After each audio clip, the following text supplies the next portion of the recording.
tu vas le plus discrètement possible faire ton objet. Tu as un objet en tête? Parfait. Lynn, je vais te poser plusieurs questions auxquelles tu vas me répondre dans ta tête. Donc tu vas me répondre oui ou non, mais dans ta tête. D'accord? Donc tu dis rien avec ta bouche. Hein. Est-ce que l'objet est plus grand qu'une voiture? Est-ce qu'il y a une notion de métallisé dans ton objet? Ok. Dernière question. Est-ce que ça a été fabriqué par l'homme?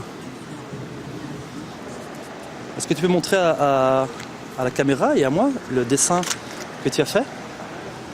Je te montre le dessin que j'ai fait. Non. Mais non. Tiens, je te laisse en souvenir. S'il te plaît. Ah, merci.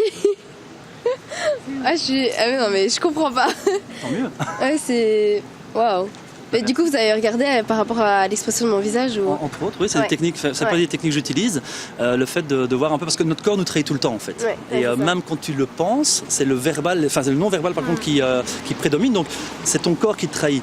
Ça peut être un petit signement, enfin un petit battement de paupières, ça peut être vraiment n'importe quoi, une main qui se crispe. Et donc, moi, j'essaie d'analyser ça et, avec mes questions, de converger vers l'objet que tu avais en tête. Wow. Ouais. Ça s'apprend comment? Alors, ça s'apprend avec l'expérience, au contact des gens. Évidemment, il y a des techniques qui s'apprennent dans des livres et dans des... mais ça va du livre, entre guillemets, de magie au livre de psychologie. Top. Ici, vous regardez le premier mot, le tout premier mot. Oh là là. Vous l'avez en tête? Oui, je l'ai. Parfait. Regardez-moi. Vous allez m'envoyer la première lettre du mot. Dites rien. Juste à votre esprit. Vous tendez un fil entre votre esprit et le mien. Vous demandez la première lettre. C'est un C.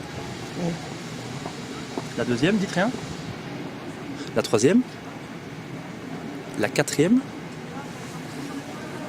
La cinquième. C'est tout. Il y a 5 lettres à votre mot.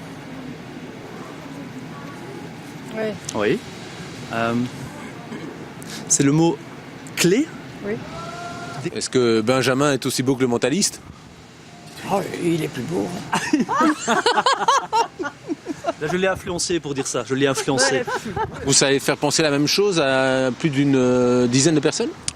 Oui, parce qu'il y a des éléments classiques auxquels on pense, statistiques auxquels on pense, et je montre dans mon spectacle que nos pensées convergent généralement vers les choses les plus simples, les plus directes auxquelles on peut penser. Alors, je vais prendre l'exemple plus classique que tout le monde connaît, c'est le fameux marteau rouge. Vous pensez à un outil, c'est le marteau qui vient en premier, en tout cas dans 80-85% des cas, une couleur rouge.